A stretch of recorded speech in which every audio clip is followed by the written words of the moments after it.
o amor, afinal? Em Tudo Sobre o Amor, Bell Hooks vai trazer pra gente uma definição disso que a gente chama de um monte de sentimento, que ganha várias formas, mas que pra ela ganha, na verdade, um formato de ação. Bora falar sobre esse livro? Mas antes, não esquece, já se inscreve aqui no canal, ativa o sininho, deixa seu like, seu comentário, ajuda aqui o canal a crescer, beleza? Bora lá!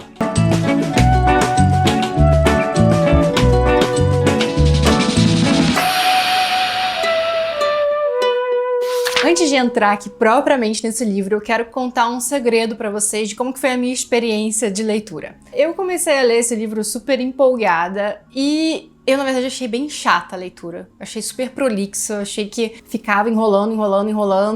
Não gostei tanto da experiência de ler esse livro aqui não, vou ser bem honesta pra vocês. E aí, passaram uns dias e por coincidência, foi coincidência mesmo, eu tava escrevendo os meus votos de casamento. Sim, eu casei recentemente. E dentro desses votos de casamento, eu usei o conceito que eu aprendi aqui nesse livro, de Tudo Sobre o Amor, que é o amor é ação. E aí eu comecei a pensar bastante sobre o livro, sobre tudo que eu tinha lido, e aí agora eu venho aqui, na minha carinha lavada, falar pra vocês que sim, vale a pena ler o livro, ou pelo menos assistir um videozinho com esse resumo. Aqui no livro, a Bell Hooks traz o conceito do amor expandido, né? Então eu falei que usei nos meus votos de casamento, mas na verdade aqui ela trata o amor como uma coisa muito maior do que esse amor romântico, né? Que é vendido pra gente, aí principalmente se você é uma mulher heterossexual, que é vendido pra gente dentro desse lugar da paixão, do amor da vida e etc. Não é sobre isso o livro, apesar de também tratar, obviamente, de amor românticos. Ela traz então em 13 capítulos esse conceito mais expandido, completamente infinito a quantidade de interpretação que dá pra tirar daqui, mas eu vou trazer pra vocês 5 pontos que me tocaram mais ou coisas que me fizeram refletir a partir dos conceitos que a Bell Hooks traz aqui pra gente. Primeiro deles é: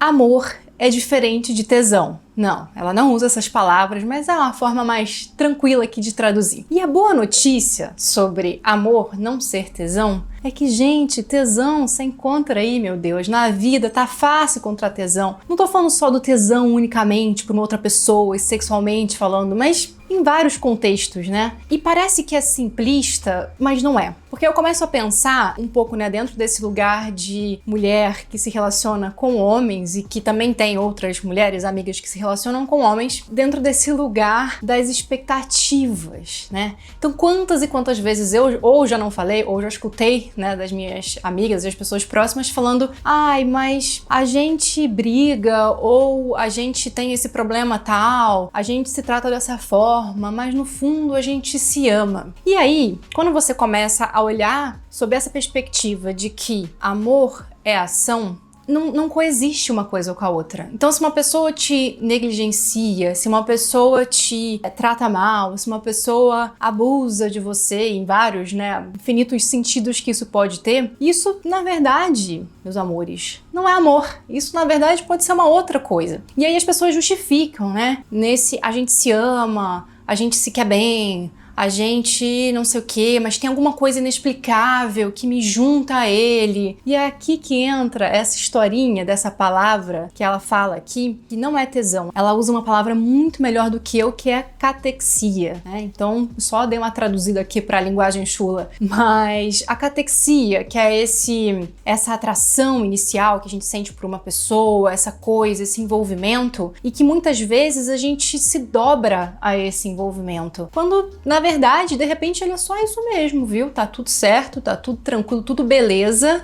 Você não precisa querer amar e se dedicar e construir, né, essa relação do amor romântico com qualquer pessoa que você sente essa catexia. E aqui, meus amores, isso aqui é a diferença de vida, viu? Isso aqui é uma coisinha assim que muda realmente aqui a chave, porque não tem mais essa coisa do ai, mas a gente tem uma conexão de outras vidas espiritual e etc. Traz aqui pro plano da ação e fica mais concreto, fica mais fácil de lidar. Então, esse é o primeiro ponto que eu achei bem importante aí para as mulheres, principalmente.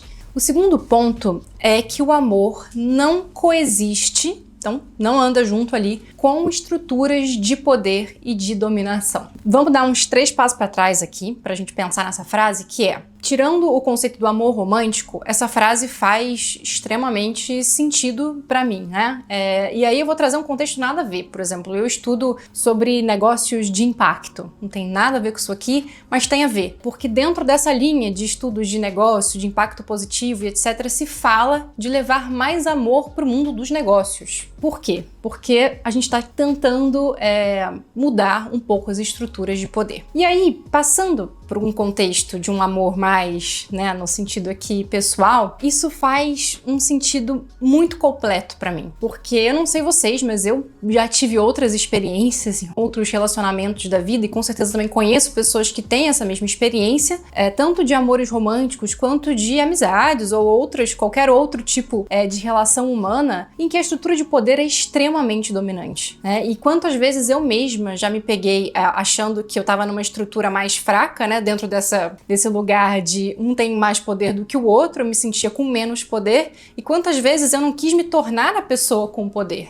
Então, a questão aqui do amor não coexistindo com essa, que é uma estrutura da nossa sociedade, basicamente, de dominação e de poder, ela é muito potente porque, na verdade, ela me fez olhar para mim mesma. Ela não me fez olhar só pra fora, porque é mais fácil, né? Costuma ser. Mas também me fez olhar para as minhas próprias relações. E como eu construo essas relações. E quando eu me sinto com mais ou menos poder, ou quando eu sinto que as relações elas têm uma troca genuína e igual. E como isso é completamente diferente, como se constroem relações melhores dessa forma. Então eu achei esse ponto bastante relevante em todos os sentidos da vida. E inclusive também no amor romântico que a gente vê absurdamente muito, a estrutura do patriarcado é essa, mas também existem estruturas de ser antipatriarcado em que muitas vezes a gente inverte essas relações. O terceiro ponto que a Bell Hooks traz, bem escrachadamente, é que a maioria de nós cresceu em famílias disfuncionais. E é difícil a gente, às vezes, assumir isso.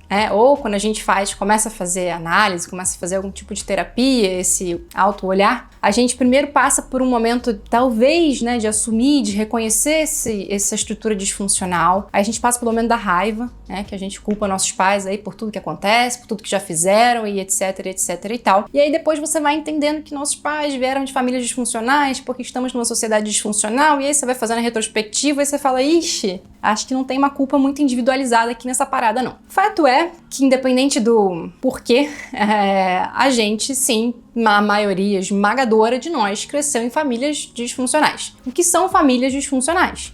Para além da estrutura de pai, mãe, irmãos e tal, e etc., são famílias em que o amor não necessariamente dita as regras das relações familiares. E aqui ela faz uma divisão bem explícita entre o que é uma confusão que a gente tem nesses primeiros momentos, principalmente nesses primeiros cuidados da vida, né? Que cuidado não necessariamente é amor. Então, é como se o cuidado tivesse contido no amor, mas o cuidado não necessariamente seja o amor, né? Então, amor maior do que cuidado, assim, né? Vamos dizer uma linguagem mais engenheirês aqui. Faz muita diferença, porque a gente entende, né, aqui com a Bell Hooks, que ninguém, basicamente, foi ensinado a amar. Porque quando a gente é criança, que a gente tem mais oportunidade de aprender, a gente não passa por isso, porque os nossos pais estão reproduzindo estruturas de desamor e toda a sociedade está reproduzindo essa estrutura. Fica difícil a gente querer amar. E aí a gente vê a quantidade de relacionamentos que não funcionam, que são falidos, e diversos tipos de relacionamento que não funcionam, porque simplesmente as pessoas não sabem amar. E não sabem amar nesse sentido da ação, né? E aí a definição que a Bell Hooks traz aqui do amor, tanto quanto a ação, mas uma ação que sempre vai prezar para que o outro seja o melhor possível dele. Né? Ela fala até de um sentido mais de uma elevação espiritual, ela usa um termo até muito mais robusto, obviamente, muito mais bonito do que eu tô usando, mas é sobre isso. É sobre a gente permitir e ajudar que o outro seja o melhor que ele possa ser, e sobre a gente também ser o melhor que a gente possa ser. E são essas as estruturas que nem sempre a gente vê dentro de casa e que nem sempre a gente vai reproduzir. Então, ela coloca um pouco desse lugar da família disfuncional e de como isso reverbera aí nas nossas relações de vida. A quarta coisa, e aqui a gente vai começar a ficar um pouco mais tranquilo, um pouco mais soft, um pouco, né, vamos entender aí que há esperança no mundo, é que o amor pode ser encontrado na comunidade. E eu amo esse termo, essa palavra e essa ideia de que muitas vezes a gente fica buscando eternamente um amor dentro dessa família núcleo duro. Pai, mãe, irmão. E aí a gente, por N motivos, não encontra. E aí o que a gente vai fazer? A gente vai tentar criar outra família para tentar encontrar esse amor. E é um loop infinito, gente. Que aí você vai tentar, você não aprendeu a amar aqui, aí você não aprendeu a amar em nenhum lugar, aí você quer criar uma outra estrutura para reproduzir a que você já teve que não rolou para você, ou para negar completamente a estrutura sem de fato parar para pensar e aprender a amar nesse caminho. Então, ela coloca aqui que o amor muitas vezes pode vir dessa comunidade. O que é essa comunidade? Às vezes é a sua tia, é o seu primo, são os seus amigos, são as pessoas que estão menos dentro de uma estrutura padrão ou de alguma coisa que se espera e que elas conseguem dar e receber esse amor mais genuíno. Então, várias vezes, e ela coloca aqui a experiência pessoal e própria dela, foram pessoas diferentes que resgataram ela e puxaram ela desse lugar e colocaram ela no lugar do amor. E eu acho isso muito importante porque você tira o peso. Você tira o peso da sua família, deixa sua mãe, seu pai, seus irmãos, o seu companheiro, a sua companheira, e você consegue entender que o amor, ele tá, na verdade, distribuído em diferentes lugares. E aí você consegue ter essa lente mesmo. A gente consegue colocar a lente do amor e ir aprendendo aos pouquinhos. Isso que a gente às vezes, não aprendeu em casa. Isso não é, nenhuma questão aí pra você ter com seus pais, porque é todo mundo assim mesmo. Então, é isso. E por fim, eu quero ler aqui um trechinho bem curtinho para vocês, que é o meu quinto destaque aqui do livro. O amor é uma ação, uma emoção participativa. Quando nos engajamos num processo de amor próprio ou de amar os outros, devemos nos mover além do reino do sentimento para tornar o amor real. Pega essa parte. Tornar o amor real, sai da cabeça, aterriza. É por isso que é útil ver o amor como uma prática. Quando agimos, não precisamos nos sentir inadequados ou impotentes. Podemos confiar que existem passos concretos para trilhar o caminho do amor. Aprendemos a nos comunicar, a nos aquietar e a ouvir as necessidades dos nossos corações. E aprendemos a ouvir os outros. Aprendemos compaixão ao estarmos dispostos a ouvir a dor, assim como a alegria daqueles que amamos. É isso. Bom, gente, a Bell Hooks tem mais de 30 livros publicados, é uma estudiosa norte-americana, uma mulher preta que escreveu muito sobre o feminismo, escreveu sobre recortes de classe, recortes de gênero, professora, enfim, é uma pessoa a ser lida, tem várias e várias obras publicadas aí pra gente ler e, se aprofundar. Eu conheci a Bell Hooks, mas nunca tinha parado pra lê-la. Esse foi o primeiro livro que eu li dela, trazido pelo Brasil pela editora Elefante, uma edição bem lindona mesmo, então recomendo a leitura. Já ouvi outras pessoas também falarem que nem sempre é uma leitura que super agrada, principalmente se você gosta de ficção, gosta de narrativas mais bem amarradas, mas mesmo que seja aos pouquinhos, é um livro que vale a pena e que ele vai entrando, você vai absorvendo com essa leitura. É isso. Não deixem de comentar, de deixar seu like, ajudar o canal a crescer, compartilha com a galera, tá bom? Beijo, até o próximo!